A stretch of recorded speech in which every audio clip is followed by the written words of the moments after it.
The Ebro Rosenberg Show.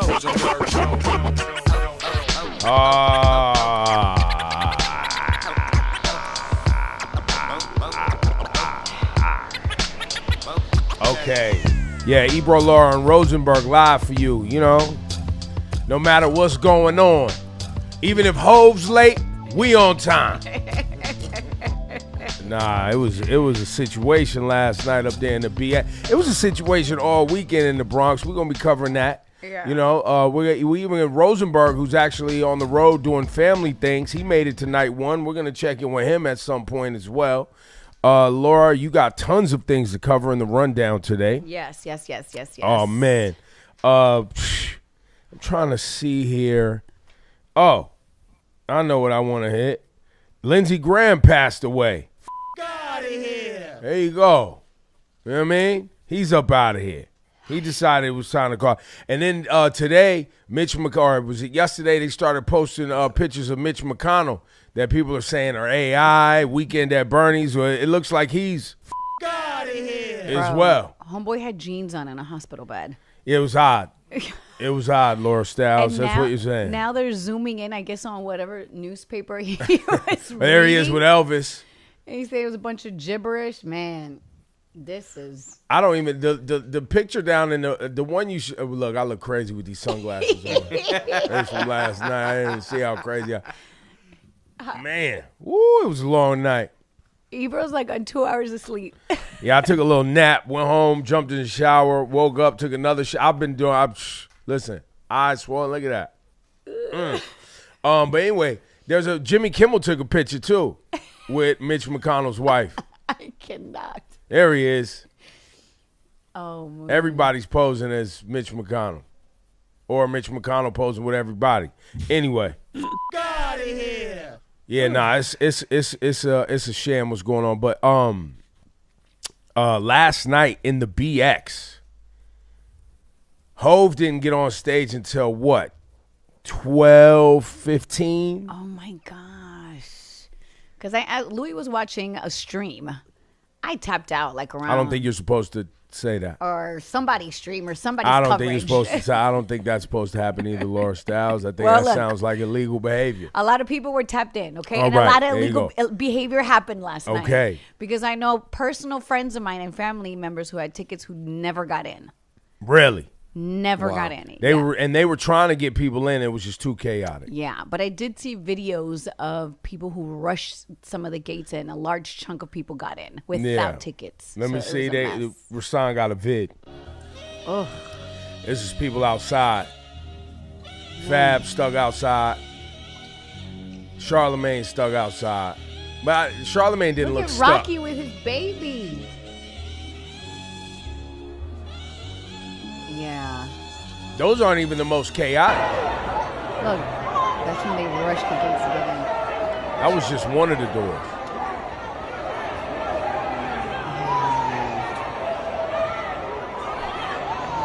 Security wasn't ready. Yo, bro, right there in the leather with the American flag on the back and no shirt on under it. Oh my God. Yo. Anytime you see somebody in jeans, a leather jacket, no shirt, in 90-degree weather, you know something going on. Yeah, it got chaotic. And he might have had a ticket. We don't know. Yeah, at this point, people were just desperate to get in, so we really don't know. They paid their money, and they like, look, I want to get in there. Expensive tickets, so they were like, I'm getting in no matter what. I will say this, and I've been at in many situations like what happened last night. Many concert delays for all type of scenarios, weather delays, bum rush the gates delays, all type of delays. You know, when you're doing hip hop shows in New York City, I can't speak for other cities because I've only really done shows of that magnitude here in this city. When it starts to get nuts and you're concerned about people's safety, you got to put that at the top of the list. Yes, of course. Right? Because what people don't understand is once that happens, you don't know what those people who snuck in the show, have on them. Number one. Right? So you don't know what their intentions are. You don't know none of that. And then on top of that, you don't know, like, making sure that the individuals who are, like, getting pressed against the glass on the outside, you know, obviously people trampling each other, all of these things, you got to get some sort of control. Yeah. Right? And so it is, I think they did the best they could to the best of their ability. I was at the Jay-Z show every night. So I did Friday and Saturday. I did Friday, Saturday, Sunday. And we'll get more into it. But Friday, I'm over on Girard Ave just hanging out. Because I was like, oh, we going to be over by Yankee Stadium. I'm going to go see some people.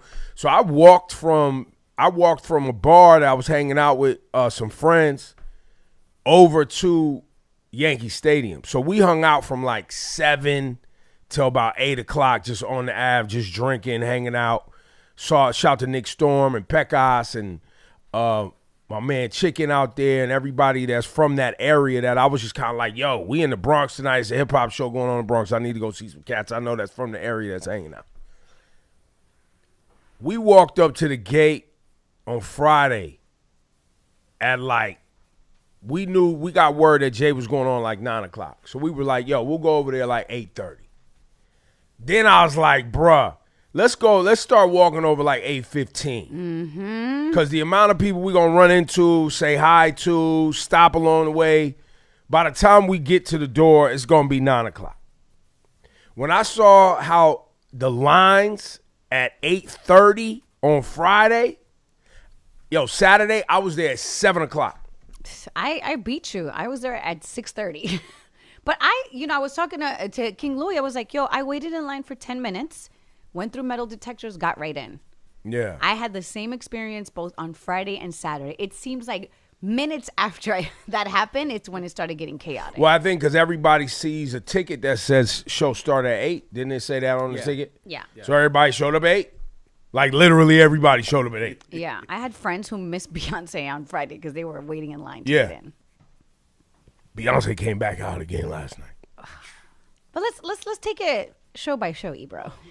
Well, I keep, like I said, I was there every night. Friday, Saturday, Sunday. Last night, I didn't get to hang out like I did on Friday. Saturday, I got to hang out. I took Jazz, my mother-in-law, my sister-in-law. We all went in there and like literally was on the floor in the mix. It was great. Friday was nothing like, for me, was a completely different experience. Matter of fact, let's bring in Rosenberg, who I think he's on there, right? Yep, he's there. Let's bring him in. He was there Friday. Bet your ass I was. Now, Friday, listen, for me,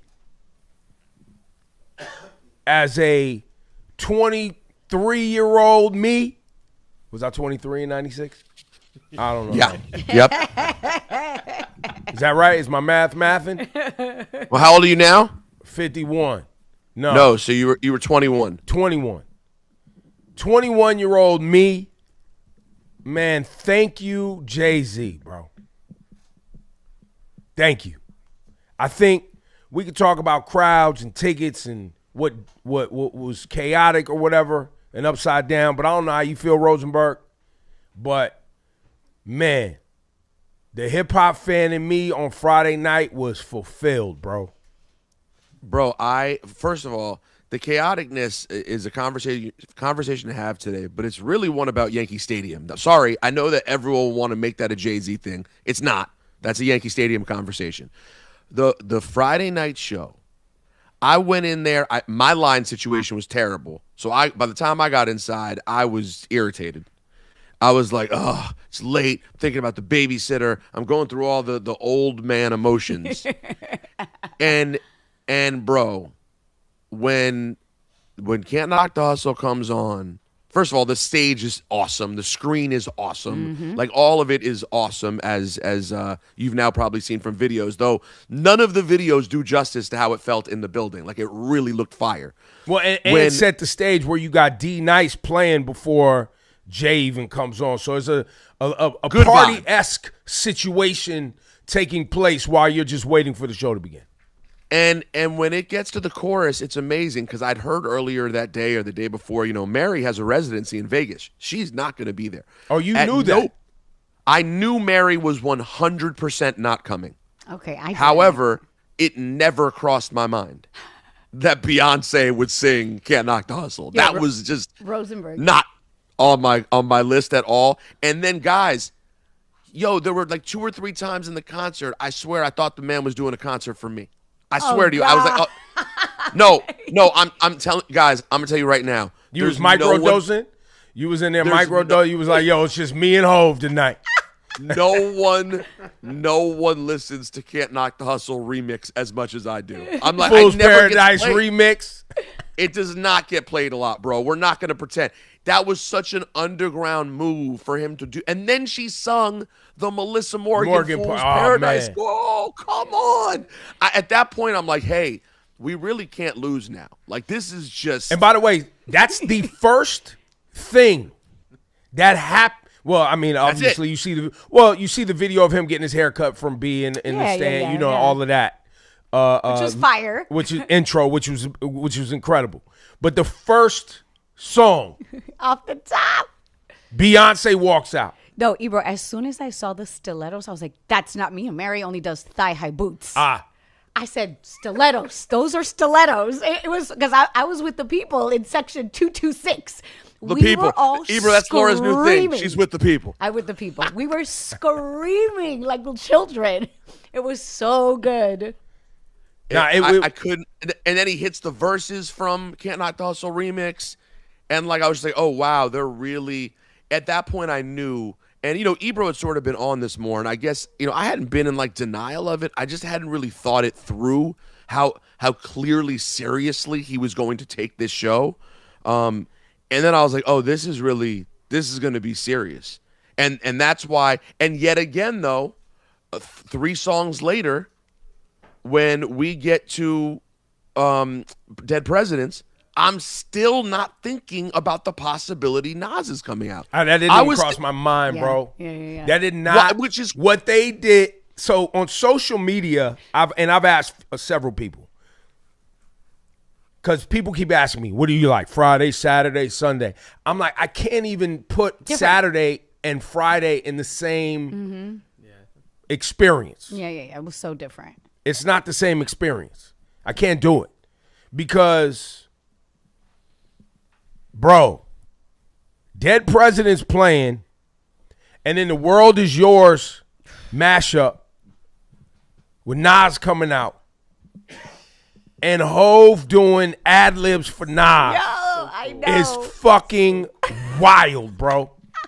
And they both look so damn good on stage. Like, they're over 50. Like, breath control, delivery. I mean, I know these are legends and professionals, but it was just so clear and beautiful to see. Say it again. You used the word professional. Oh, my God. It was beautiful. It was beautiful. And I'm going to tell y'all, if you're in the comments right now and you're like, yo, enough Hove glazing, talk about the people who got stuck outside, suck my dick. Straight up. Straight up. You are a fucking clown. And you do not love this hip-hop shit the way you claim to love this hip-hop shit if that's the type of time you on today. You have not been around long enough. You have not been paying attention. Yo, Jay and Nas, it wasn't just a guest appearance pop-out. Hove was doing Nas's ad-libs and vice versa. No, you have to understand. Hold on. It started with the first thing you heard when, because he does World Is Yours, does the verse, Jay's ad-libbing for World Is Yours, cool. They finish World Is Yours. New York State of Mind starts. And the first thing you hear is Jay go straight out of the fucking dungeons of rap. Jay says that. I'm like, wait a second. Where are we fucking going right now? And they do a back and forth. To Ebro's point, it's not just he's there. They're ad-libbing for each other because there's a verse. They're now in a group, guys. They're in a group. I just want you to know we saw Jay and Nas form a group together. They're now in a For 10 minutes. New York State of Mind turned into Where I'm From. Yes. And then Jay spits. They do New York. They do. He does a wait. Was it? He does the second New York State of Mind verse over Where I'm From. Yes. And then they kick the Where I'm From verse over New York State of Mind. No. Bro, And Nas is ad-libbing the Where I'm From parts. It's crazy. It was so funny because I'm like, all I noticed at the beginning of Dead Presidents was they showed like these video montages of like the Kennedy funeral. And I was like, oh, that's cool. Dead presidents leaning into, okay, neat. No part of me is thinking Nas is coming out. And the way they did it, and by the way, Nas wearing the Daryl Strawberry pinstripe Daryl Strawberry jacket in Yankee Stadium. Like, no, I'm here, but I'm still repping Queens all day. No, it's crazy. Yankee Stadium. It was amazing. Well, and Strawberry played for the Yankees too. Got a chip with him, didn't he? Yes, he did. He sure did. Beautiful. And Nas is in the, man. Guys, listen, bro. Friday was crazy for me. And I was moving around dolo. So you know me, I didn't have to be concerned about mother-in-laws, wives using restrooms, who's worried about germs in a porta potty, none of that. I was peeing on the street, smoking weed, and we was outside. It was great. Yo, Ebro, this is crazy. It was phenomenal. Nah, I was in my zone. That's the type of move. Yo, just seeing people outside, it was great. And then all of that shit going on, it was 1996. Yo. So before you get to the, like, there were a few parts that are great. The Blue Ivy part's beautiful. She plays the piano for feeling it. Like, all that stuff is amazing. However, I'll say the one quote unquote, part I was like a little like slightly let down was when he went into Ain't No and they showed Foxy's face on the screen. Yeah. I know. I was like, she's coming. She's here. Rosenberg, she had wiped out her Instagram. So everyone was like, oh, my God, maybe it's a sign. You know what I mean? Shit. And I think her brother Gavin was posting photos, like old school photos. So everybody was super excited. I wish that moment would have happened too. But it's because they showing the over, photo. Yo, don't glaze over the Blue Ivy moment, bro. That had everybody's heart. Everybody's heart was exploding. No, it was incredible. As a girl, Dad, come on. Ricardo was no. like, oh my God. I don't. You're completely right. I'm only because the next hip hop moment is so crazy. Am I glazing over it? No, the dad parts of me, and there was a guy behind me being like, "Nah, I feel you, Jay. I'm there, Jay." Because girl dads were definitely, we were in our feels. It was amazing. But I got to tell you, I was floored by the return of Jazzo and Jay-Z on stage together. Know. Floored, completely surprised. Now, Rosenberg, tell him why you were floored. Well, Jazzo, Jay is really Jazz's son in hip hop in a million ways. And they fell out in a really real way, right? The last time we know of them doing anything together, I guess is Jigga What, Jigga Who. Right. Like that's how far back we're going with. I don't know that they had that it was ever good much after that. And I mean, Jay-Z said Jazzo's whack ass on a record. Like, it was bad. Like, it was really bad. And just last week, I think, when we were talking about the album, I said to you guys how much I love the song Bring It On. And it's one of the last songs on the album. It's got a long-ass intro. It's slow.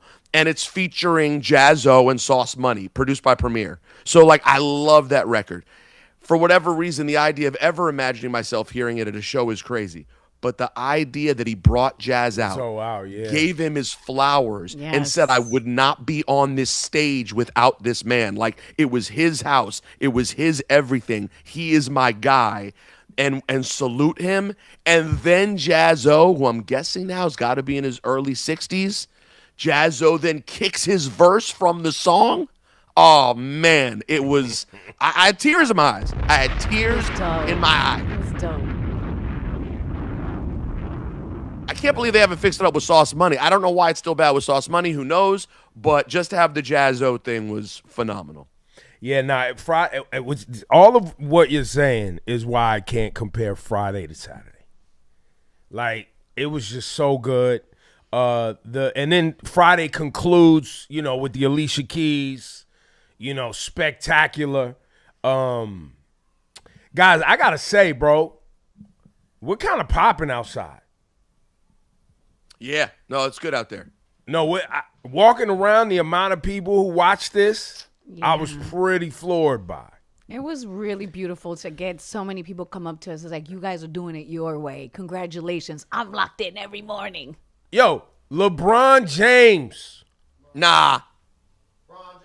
Bron James. Really? Bron was like, I see what y'all doing. Nice move. Really? Yeah, bro. That's pretty good. That's I like nice. that. I like that. Saw a lot of people, man. Michael B. Jordan. Was he aware? Was MBJ aware? We didn't talk about it. I was too hyped on talking about centers and I talked to his team, yeah. and things he owned. Oh, Griff said he spoke to his team, so they're aware of the program. But we didn't get into it. I was too hyped. And then and this was Saturday night, so now he actually walked over to me, so I'm feeling like somebody. You know what I mean? In front of my wife and mother-in-law and sister-in-law and all that. Great. And so That's a great flex. I was That's like, a great yo, that's my friend. check this, this is my guy right here. I try to That's tell crazy. y'all I'm out here with these A-listers. You You know don't what want I to mean? pay I attention. try to tell y'all what I do for a living when I'm not at home. The reason I'm not at home is because I'm somebody. No, that's that. He has become the guy. Is a fact. No, it's crazy. It's crazy. But Saturday. So boom, let's get into Saturday because you went to Saturday. I did. Saturday, it's Blueprint. So obviously, the energy of that album is very different than Reasonable Doubt in many ways. Absolutely. So Saturday, you're in there. People, I gotta say, after the Beyonce of it all on Friday, my phone started ringing different for Saturday, and texts like, "Yo, can I still get tickets? Yo, you know anybody with tickets?" I'm like, "Yo, so y'all really people thought that Jay-Z was gonna," and that's why I said earlier, thank you, Jay-Z. Because for him and Nas to do what he did, for him to bring Beyonce out on Can't Knock the Hustle, first things first, he's really saying, I love this shit. Because Yep. you guys know he didn't do these shows for the money. We're clear that this isn't like I need to work. Oh, need? No. This is I want to work. I want to show y'all my legacy, right? I want to flex that. I want to actually, create a new chapter in my life post having children and all of the 444 lemonade of it all, like showing y'all the next level of this shit. And the fact of where I am in my life and where this hip hop shit is and what it means to me in my life. Yeah. Because there was a lot of effort put into this. Guys, it's like people still don't really digest the fact that he sold out Yankee Stadium celebrating a 30-year-old album. Because people were saying, the haters online were like, yeah, so-and-so did it. No. But they didn't do it celebrating a 30-year-old album. And also, guys, y'all do understand that, like you said, Rose, no shade to Yankee Stadium. We got a lot of people over there that show us love. This is not shade. But I've been to many shows at Yankee Stadium. There are easier places to have a concert. For sure. Right. There was a cultural tie to him being at Yankee Stadium, which shows another level of the effort. He could have, you know what I'm saying? He could have waited a couple weeks after World Cup and done this at MetLife. Or somewhere at Citi Field. He wouldn't have did that because Brooklyn, but maybe. Who knows? I'm just saying. It didn't have to be at Yankee Stadium. I just want to say in closing, because I got to go. My baby's running roughshod over my mom's very unprotected house right now, so I got to go do that. But for me, I had this moment when I was watching him do it, and to your point, like caring about everything and doing guys. After he did Friend or Foe, he hit Friend or Foe 98. Right. Okay. He hit Friend or Foe 98. Like the little things he was doing, there was so much attention, and it reminded me we can get into conversations about who has the best body of work and albums. And, there are other artists of the era who are not as heralded, who I would argue have as many great albums as Jay or close to it. There's a reason that he is in the position to do what he's doing. And you can be annoyed about it because you're annoyed at all really rich people. I understand all of those things. But just understand the reason he is doing it is because he's really good at it and he really cared more than everyone to do all of the work. And I love the fact that in this, you have a guy who's at this epic, iconic, I don't even know the comparison. I want to say like Springsteen level, but it's beyond that, frankly, honestly, to me. Who represents everyone and all that we love of that era. That's why you see him bring out Slick Rick the next night and bring out Nas. He is of that cloth. And the fact that he represents that, like, really, it hit me in the heart during those shows. Well, like even on that note, Eminem showing up on Saturday night. Bruh. Of course. And like, it made perfect sense. When you said that, Ebro, the other day, and also I got to apologize to Ebro because I made fun of him for going all 3 nights.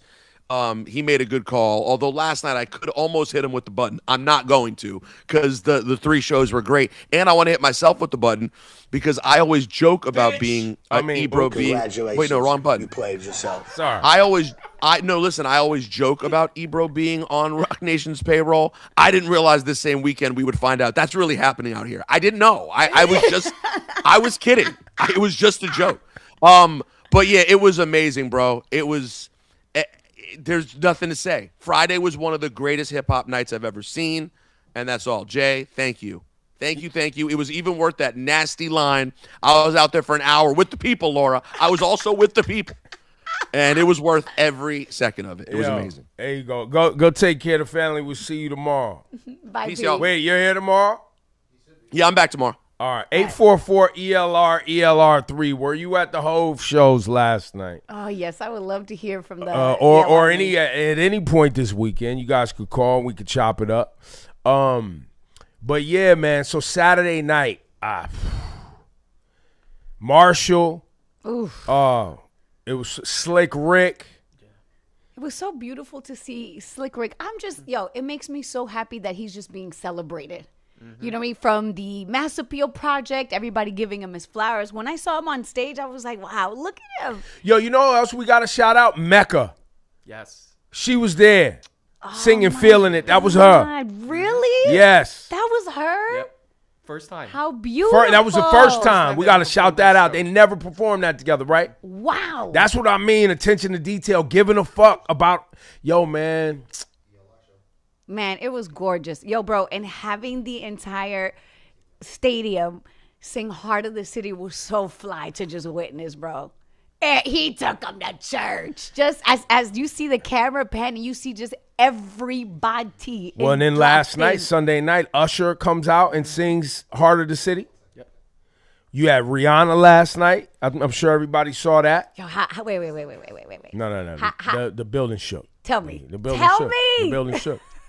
The building shook. What you got, Griff? Shayna was at all 3 shows like you, Ebro. All right, Okay. We need her to co-host. What's her name? Shayna. Shayna was popping. Shayna.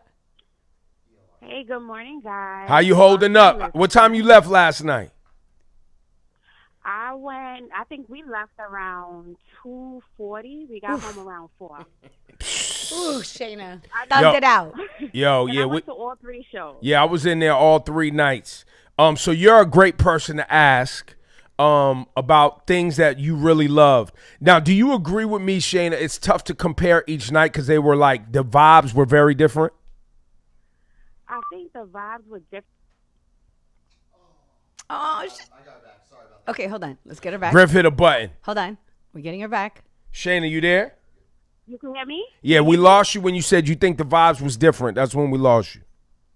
Oh, the vibes were definitely different, especially based on age groups. Yesterday, I was there with people that just wanted to see the guests, Rihanna. Right. And had no idea who was coming. First night was straight for hip-hop. Nah, it was straight. Like, The first night I walked around, I seen so many people from that era and just people who I hadn't seen outside since probably before Issa was born. That was like just play. And by the way, playing the hallway, Laura. Yeah. People was just playing the hallway like, yo. Old heads was like, man, I ain't been outside in a long time. people that just got home. It was, yo. I love it. Nah, Shots. Let me It see. I'm was in the chat right. amazing. It was amazing. Nah, it was great. Did you have a favorite moment, Shayna? I think night one in general was my favorite. Just it was iconic, bringing Nas out and then them going back and forth between where I'm from and New York State of Mind. it was just amazing. Just the night was just amazing. Night one, period. Night one for you. Shannon, we appreciate your call and thank you for supporting the show. show. Shannon, you there? I think we lost. Okay. Paul's on as well. Let me see. Paul, you said? Paul was there the first 2 nights from Toronto. Paul from Toronto. Yes, sir. Good morning. How are you? Are you still in town or did you leave? I'm in my bed in Toronto. I just woke up, so sorry if my voice is a little bit groggy. We got back last night. Oh, there you go. How did you feel about the 2 nights you saw at Yankee Stadium celebrating Hov? Man, for an hour after the show and just reflects and marinates, and we were literally one of the last people, bright lights on and everything at Yankee Stadium after show one. I have to echo every sentiment you all are saying.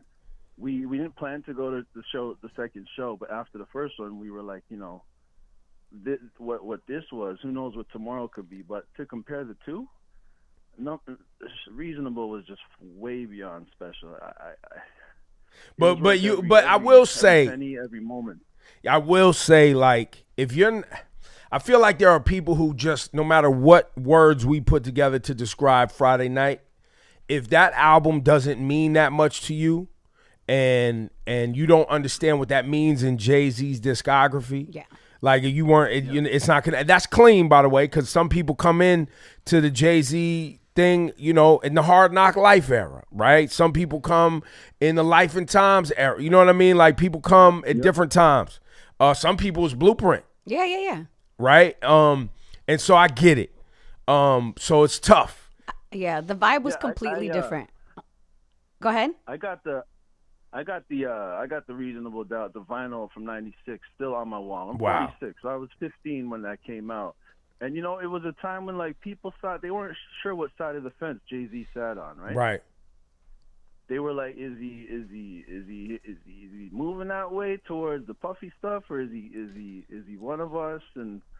But the way he wrote that album, like how could you not hear that he was on culture. He was trying to preserve music. So that album is super important for so many reasons. Yeah, super, man. Appreciate your call, Paul. Thank from you. Toronto, we're not gonna talk about hopefully people in Toronto ain't, Bro had something to say. You know what I'm saying? Do we have the clip of Pharrell last night? People are claiming that Pharrell had something to say to Drake and Kanye. I saw it. Listen, there were things said in Hov's freestyle too on Friday, where he was talking about Colin Kaepernick and them taking different paths. And I want to say this on record too. I've heard. I don't know if you guys have ever heard this expression before. You may not agree with Colin Kaepernick's path. You may not agree with Hov's path. There's many paths to freedom. And so I had elders who always used to say that because during the civil rights era and other eras of activism, there were people on different paths that were all working for similar objectives, which is control, power dynamics, and being able to uplift the community and help their people get a leg up in the game and power.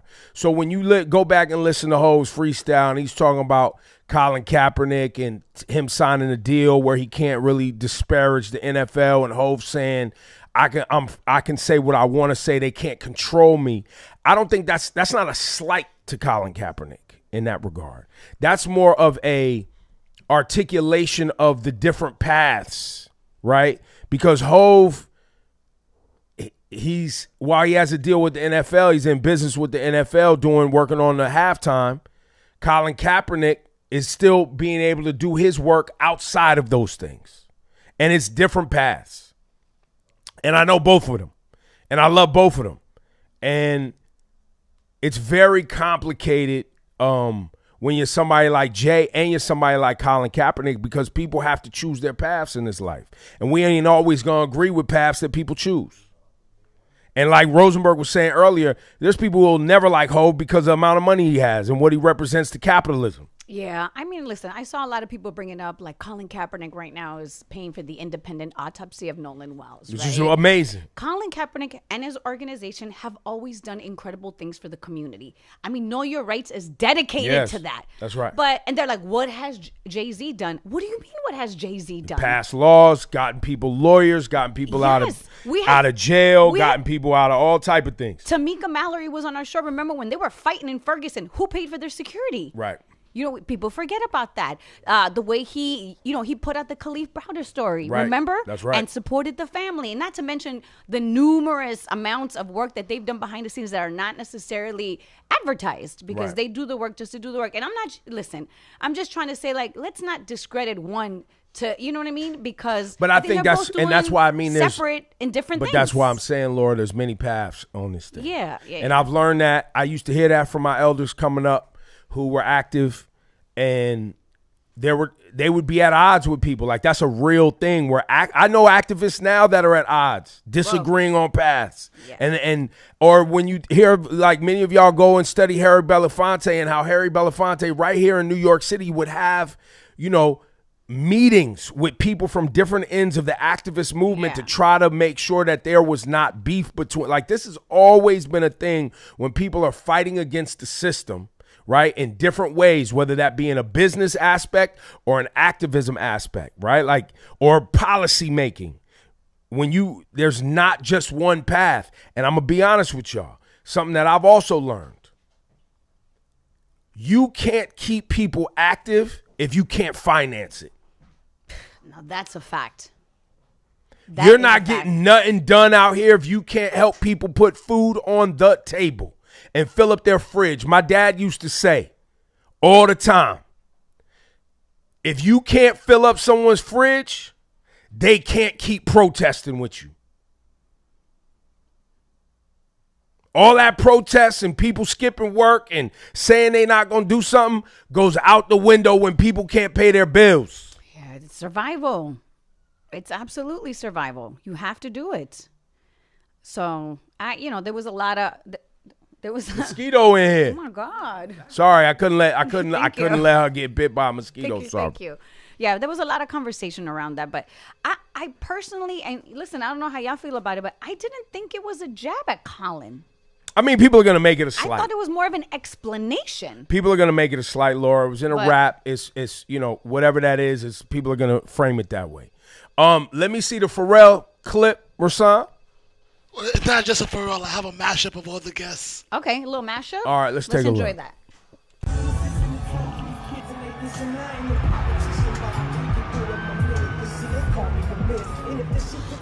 So crazy to witness. Stupid and lyrics, who could inherit the title? With the youth and the lyrics, using his music to steer it, sharing his views and his merits. But there's a huge interference. They say and you shouldn't hear it. Maybe it's hope that I spew. Maybe it's food for the spirit. Maybe it's beautiful music I made for you to just cherish without the baby.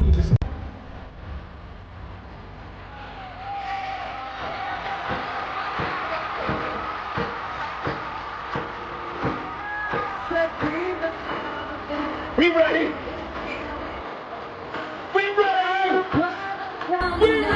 Now this was a surprise.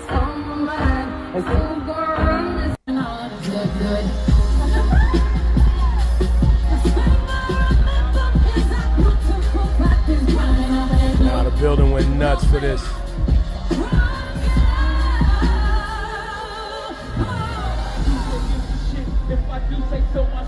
If I do say so myself, hold up, stumble on and I help, turn back off all of that mouth that you had on, and I'm talking about you, the baddest bitch no far. Talking about you be repping that third, wanna see all the shit that I heard. Don't I sling, click, equal, no you can't handle this curve. Call playing the ball game, talk up, I walk hard, switch way right to the side, they got time, take jaws off on.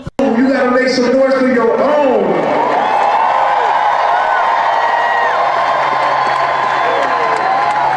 Y'all know he would be the giant.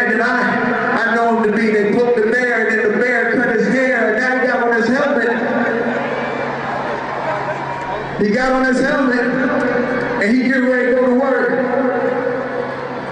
I hope you kill all the niggas.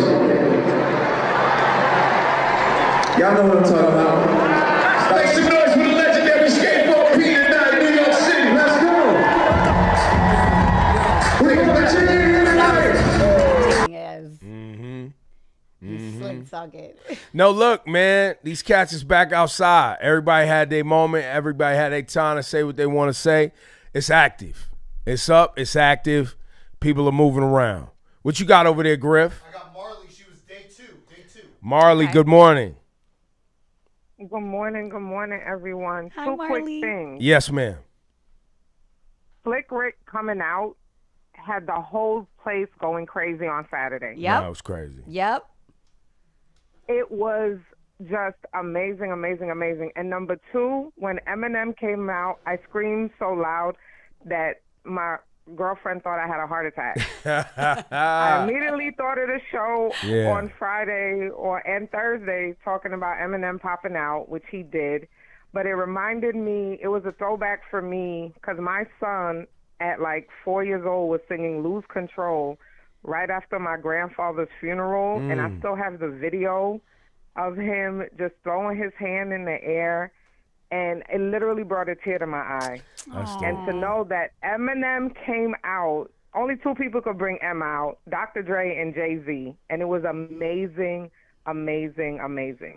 That's all I wanted to say. Well, we appreciate that phone call, and it absolutely was amazing. Thank you. Yo, I'm emotional, guys. Look, you know, this is what happens. One day, hopefully, y'all out there who don't understand really what this means will turn 51. You know what I mean? And you'll be able to look back at friends, people you worked with that accomplished things, people you worked with that fell by the wayside and didn't accomplish things. Yeah. People you thought were going to be, you know, able to continue on and shine bright, and things went left. And then, you know, you're celebrating people that things didn't go left. Like all of the different ups and downs of life. And look, you know, yeah, I'm fortunate to know Jay-Z. And I didn't see him at all this weekend, right? So I didn't know exactly what was gonna happen. I didn't know a set list ahead of time, all of that. So I was complete. Matter of fact, and even when you were, you know, hanging out with people were like, "Who you think's coming out?" I'd be like, "Yo, I don't even want to think about it. I just want to enjoy the show and go on the roller coaster." Yeah, and just get that feeling of just being a fan. Yeah, man, I want to just be a fan. Yeah, and when I hear how y'all know how I get. When I hear how things affect people in a real way, and I know what it's like to have powerful memories like the one you just heard, or to be in a building like that where you know what it took to accomplish a thing. What they was able to shout to Desiree at Rock Nation, OG Juan, the whole team at Rock Nation that was, you know, managing, you know, all the passes, all of this, I know exactly what that feels like and to be under pressure. But the real thing is, like last night when you have a delayed show and you're the performer, not the organizer. You're stressed enough when you're the organizer. Yeah. When you're Jay and your whole name is on last night. And you're genuinely worried about the safety of people that spend their hard-earned money to watch a show. Well, and the Bronx, listen, and also y'all got to remember, the Bronx is going Bronx. Like, when you in Brooklyn, things get Queens. I done been in every borough except Staten Island. Staten Island was quiet whenever we did the show. It was quiet. But shout out to Staten Island. It's love out there. Very nice. But Jersey, too. Yo, I've had people scaling the wall at MetLife Stadium. Scaling the walls, gates. The athleticism and the young legs will get it popping out there. Like, is this and they will figure it out. And you watch them, you see them plotting. They're like, yo, they can't get all of us. So if we do this as a group, so most of us is getting in. Yo, I remember one time we did Central Park with Nas in Central Park. Bruh. This was summer stage. Them gates wasn't holding shit. Nope. Not those gates. Nah, them gates was not built for that. And once people in, it's like, yo, let's try to get this going. What we gonna do? Try to go track everybody that snuck in? No, let's entertain them and hope that things stay safe. And so shout out to Jay and the whole team last night. I know it was crazy. If you're not from New York and you've never been to a show in a borough, it's way different than the Garden. When people live right outside the venue, when the streets is right outside the venue, Yankee Stadium, the streets is right there. It is right there. All the action. And if you live in that neighborhood, they was trying to figure out how to get in there. Of course. Listen, I saw a lot of things that I will not repeat, Ebro. I'm choosing not to repeat. Hey. But people were definitely, the deals were dealing. Deals were dealing. Really quickly, I just want to shout out to the super chats. Yeah. Casey, I can't find your message, but Casey basically was saying, came home super late, alarm set to tune into us. So I appreciate that, Casey. A KNDO.1X.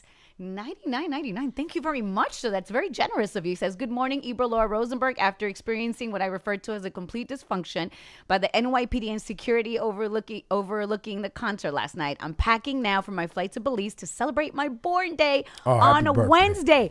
Coffee is on me for the stew. Love, light, KNDO. Happy birthday, KNDO. I reassured some people too who, obviously the narrative on the internet will try to make it look like what happened last night has something to do with Jay. Of course. Or Rock Nation's inabilities to run a show or a business or whatever. Last night, and all of that completely falls on Yankee Stadium. Right? The ability to access a venue safely and swiftly to get people to their seats is when you rent and work with a venue, that is part of the deal. Yes. Is that they will have great customer service and treat your fans and patrons in a way so they can have a great experience. Yeah. And I would have thought after night one, they would have been like, let's just add a little extra. You know what I mean? I really felt that they should have done that. Yeah. Because it was a lot of passion. Everyone was super emotional being there. And what I mean emotions is, it's a variety of emotions. And I'll be honest.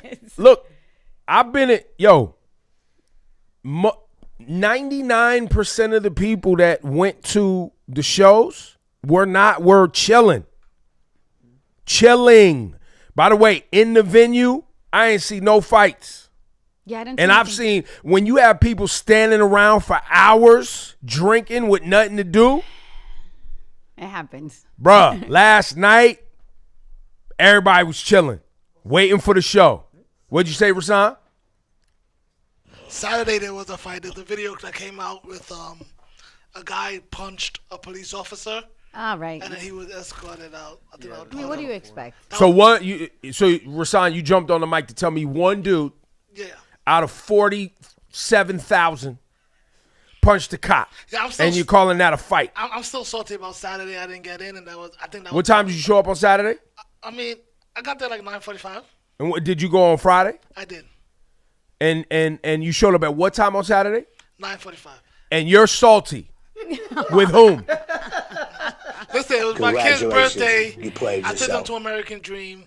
I was trying to leave at 4:30, but when you see everybody's having fun, you can't leave. Yeah. I get it. So who are you salty with? In my defense, he came out like 9:45 on Friday, so I thought I had time. Lova told me he came out 9:11 on Saturday. I didn't expect that either, but. I will say that look, I think Friday started a little bit late. I'm not sure why, but I always know this. And this is for wherever you are in the United States of America. I don't know how things operate other places.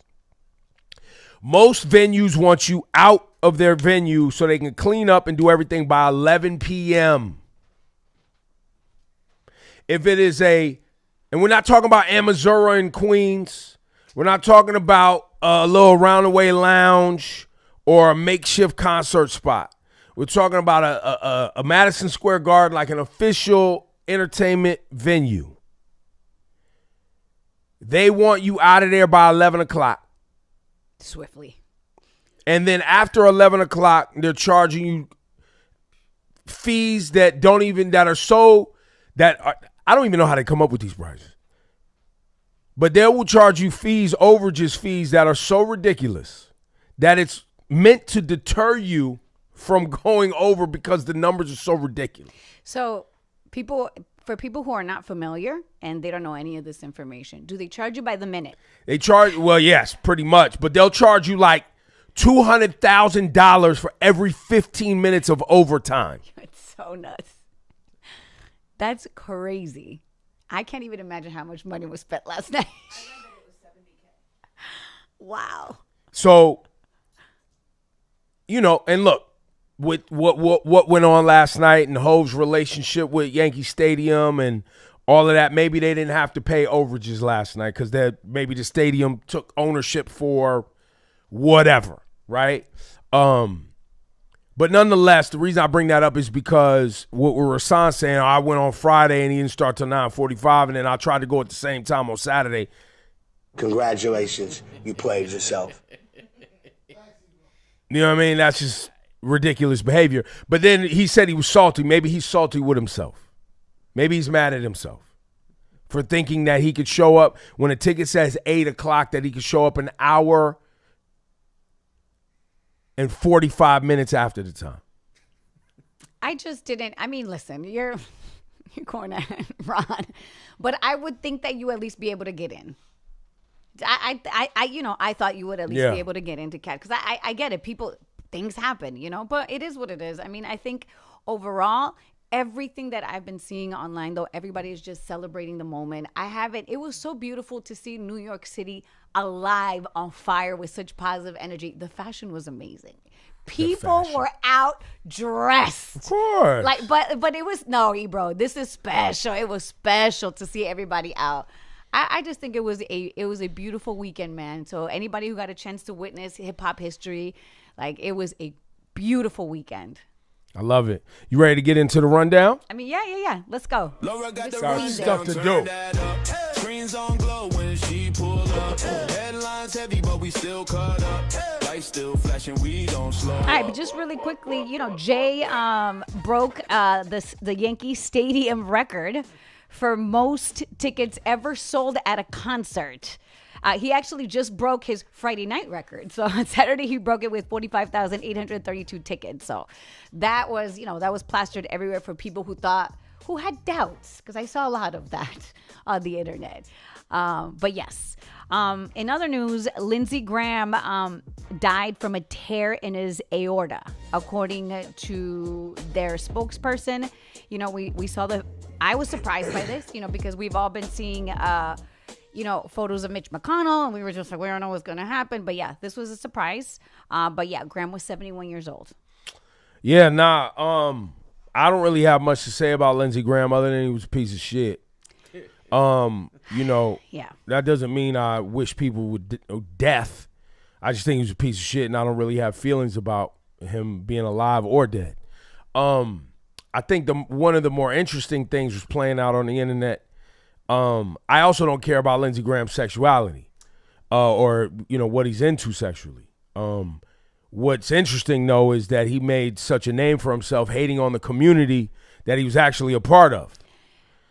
But that seems to be something that happens a lot, Ebro. I mean, people who hate on certain communities, and next thing you know, they have like a big, deep, dark secret. Right. And it's a shame that you can't just let people live the way they want to live. Well, yeah, and obviously I think he's, spineless too, because this is somebody who was very critical of Donald Trump and knew exactly what Donald Trump would do to this country. Openly talked about it because I believe Lindsey Graham was a candidate in he ran for the primary in the Republican Party in 2016. And there's, footage of him saying exactly who Donald Trump is and what we've learned him to be. And here just the other day, you had Lindsey Graham,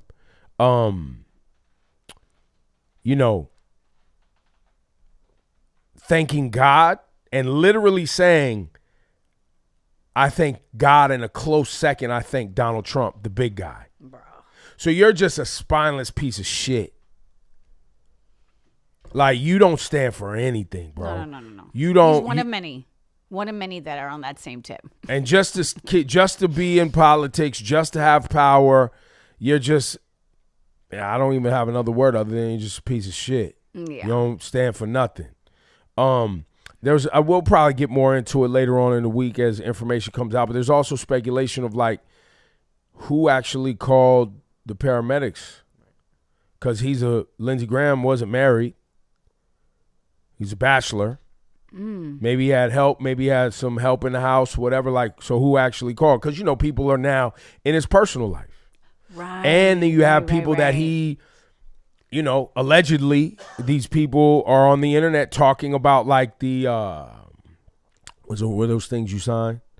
NDAs, where they're like, well, if the NDA doesn't apply, he ain't alive. And people who are just talking about how much money they made from, you know, doing all of their kinky behaviors with Lindsey Graham. That's all over the net. Oh, bro, I didn't even see any of this. No.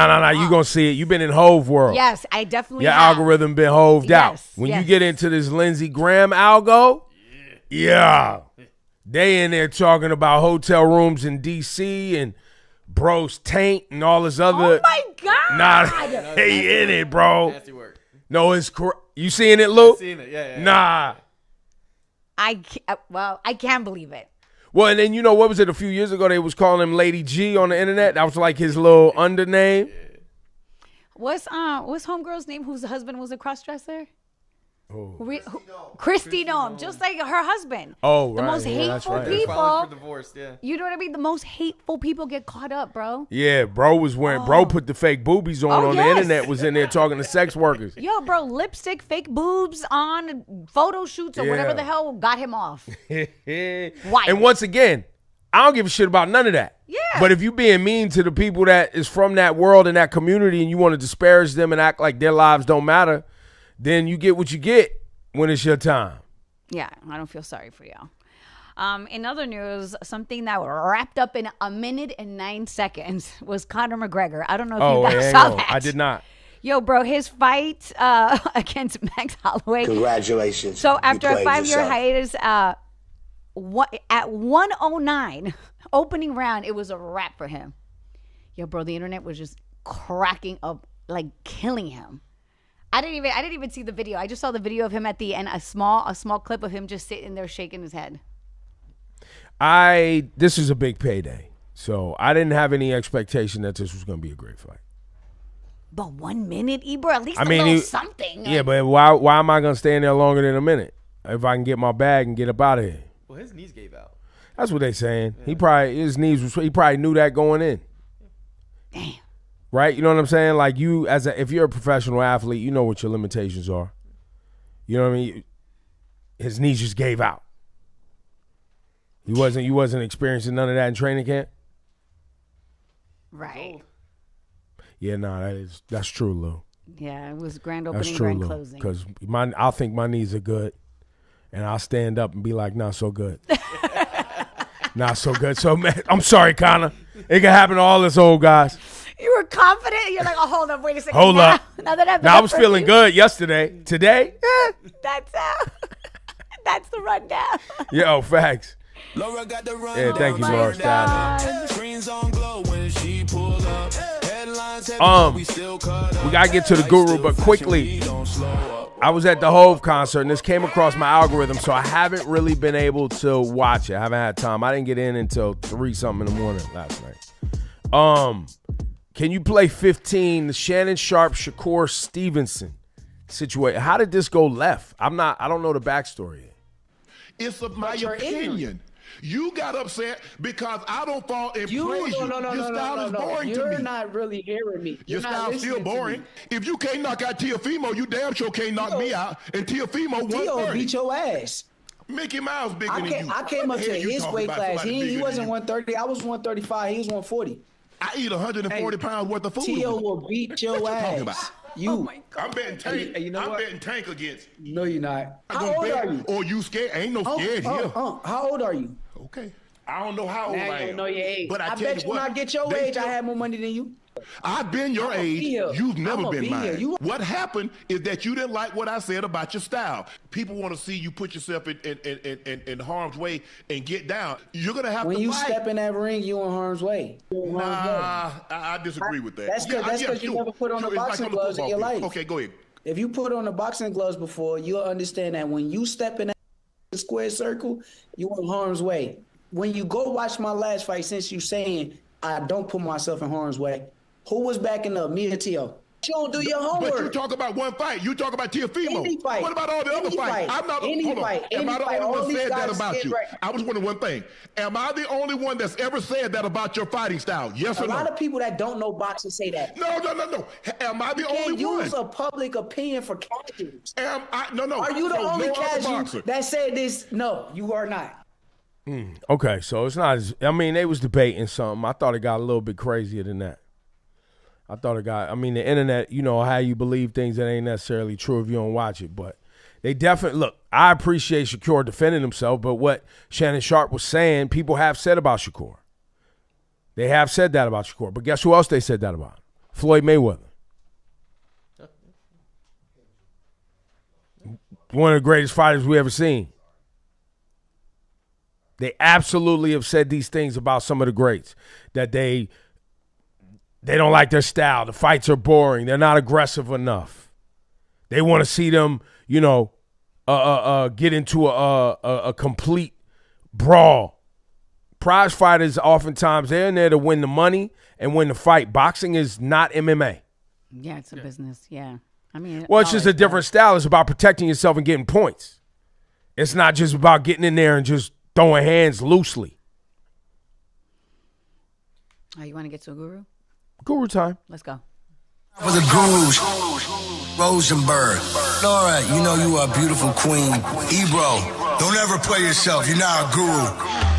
TheOrignalGurus@gmail.com. TheOrignalGurus@gmail.com. That's where you write to us, where the gurus unite to shine the light, Ebro. Earn the sage. Zen. Okay, this one's getting straight to the point. Okay? Dear Gurus, I was in a 10-plus year relationship with my high school sweetheart. We broke up late August because I found out she was cheating with one of my close friends who is also in our friend group. During that time, I was in a dark place, and only 3 of my friends from that group checked on me. The rest of them never reached out to me, but instead took my ex's side. As of last month, I began a new relationship, and I'm currently very happy. This was found out by my ex, and everybody that took her side apparently are pissed off at me, and I truly do not understand why. She cheated, so I broke up with her, and when I got myself together and moved on, I found something better for myself. Did I do something wrong somehow? I don't get how people I consider friends did not look out for me, but looked out for somebody who hurt me. Any advice would help me a lot. Thank you. Fox. The first thing that comes to my mind is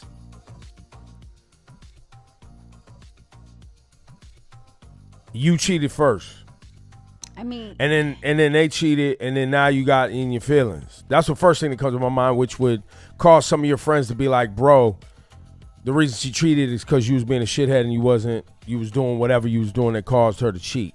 That happens. or maybe it wasn't necessarily him cheating, but he was doing something, because I feel like he's leaving something out. He said it was in a dark place. Like, what happened during that time? Because you're leaving that part out. And the fact that your friend group, only 3 of them checked in on him when he was in the darkest, I guess he claims is the darkest part of his life. I'm trying to think of scenarios that would cause people who you thought were close to you to support not you, but the person you was with. That's what I'm saying. I feel like something's being left out. Because it's not just one. It's multiple. Yeah. And so maybe you're in denial about something that you had done or an environment you created that, because listen, as much as it's on the person that actually cheated because they made the decision to cheat, I think a lot of times it's glossed over what created the scenario where somebody needed to go out and get validation for someone else. Yeah, and not justifying the cheating, but I think there's something. People that are happened, human, though. Yeah, that led up to it, and I don't think you're being honest with yourself about it. So maybe, I don't know, if you want some kind of clarity, maybe have a heart-to-heart with the friends that did check up on you, and just be like, hey, what am I missing? Just so I can have some kind of closure with everything, with my friendships, with my ex, with, you know what I mean? Maybe he needs to hear that information. And if we're wrong, and we don't, and you gave us the whole story, and people was just being shitty, fuck them motherfuckers. Yeah.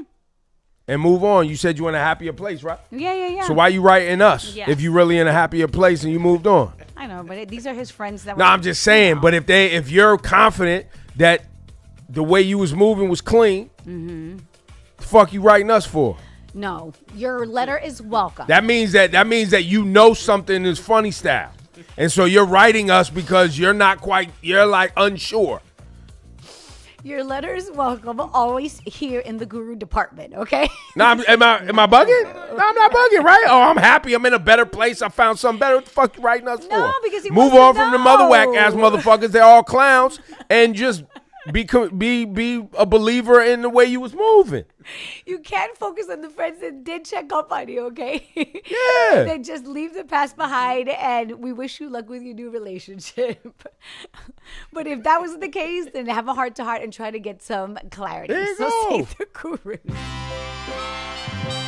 Thank you, guys. Thank you for checking in. Yeah, the chat was lit today. We almost said, I thought I saw like 3,000 people in there at one point. Oh, we was litty? Yeah. They wanted the whole recap. They was seeing everything. Listen, man, Thank this you. Ebro Laura Rosenberg thing coming to y'all 8 a.m. right after shit happens is a movement, man. It's really good to be able to bring this to y'all. There's gonna be a lot of talk this week. There was things that over the weekend that we just didn't get to, just because it wasn't as important. But maybe we'll get to it later in the week. This Jay-Z weekend. I think we're going to cover it more in Patreon, get more in the details. I think we're going to get the juicy details in the Patreon. Well, I don't know. This juice. Listen. The juice was the amount of sweat I was sweating. That's the only juice with details I got. Everything else, I know what y'all know. Nah, it was obscene. I'm embarrassed. No. I was out there looking like somebody dumped water on me, bro. It was a travesty.